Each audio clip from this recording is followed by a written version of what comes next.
Breaking news overnight in the war between Israel and Hamas. The temporary ceasefire taking effect at midnight Eastern time. The first step in the deal to free about 50 of the hostages. Matt Gutman is on the scene in Israel. Good morning, Matt. And we understand the Red Cross will bring the hostages to Israel.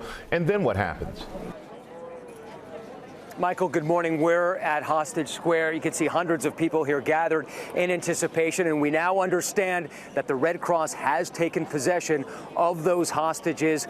We don't know their condition. We don't know how many they received, but we understand they're now on their way to Egypt, and then they will bring them to Israel. There, an Israeli military team with specific training and dealing with the hostages will check their identification. They don't know exactly who's on that list and who has arrived. They'll give them a medical check, and then they will be handed phones to be able to call their family members. The adults will then get debriefed by Israeli intelligence, and at that point, they will all be transferred to Israeli hospitals and be reunited with their family members for the first time in 7 weeks. In exchange, Israel will release 39 Palestinian prisoners in this first batch, the result of a deal brokered by the U.S., Egypt, and Qatar. All women and children and those hostages who are from the same families will be put together within the same patch. Obviously, every day will include a number of civilians, as agreed, to total 50 within the 4 days. But hope for some means heartbreak for others. We want our kids back. Each of the families of the more than 230 hostages taken nearly 2 months ago given notice of whether their loved ones would be part of the deal. Ruby Khan's son, Itai, is not one of them. Ruby, are you hopeful that you will ever see your son again? Oh, that's no option to think otherwise. I am positive that I will see him back again. In Gaza, up until the last moments before the ceasefire, Israeli airstrikes raining down.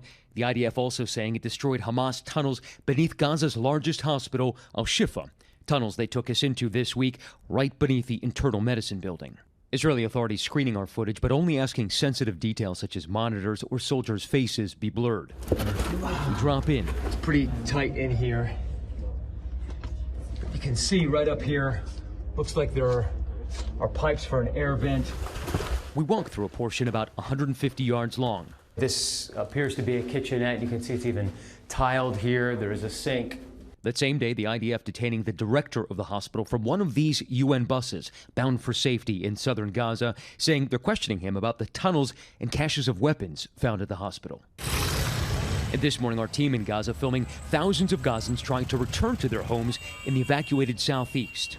Others from the north reportedly coming under fire by the IDF when trying to cross ceasefire lines. But hope in the form of dozens of aid trucks seen rolling into the Gaza Strip this morning, with Israel saying hundreds of trucks will now be allowed to enter Gaza, bearing desperately needed fuel, medical supplies, and other resources. And back out here in Tel Aviv, you might be able to hear the singing behind me. People are also embracing. This is a very cautious celebration here, but we do know that Israel has said that it is now in the process of transferring Palestinian prisoners from its jails to the West Bank. They will only be actually released once those hostages are on Israeli soil. And there was concern that either side wouldn't live up to the commitments, but it seems that this hostage swap is going forward. We know that that ceasefire is holding right now. Also learning that 12 Thai hostages have also been released into Israel. Whit. An incredibly delicate situation as this all plays out. All right, Matt Gutman, thank you. Well, hey there, GMA fans. Robin Roberts here. Thanks for checking out our YouTube channel. Lots of great stuff here. So go on, click the subscribe button right over here to get more of awesome videos and content from GMA every day, anytime. We thank you for watching, and we'll see you in the morning on GMA.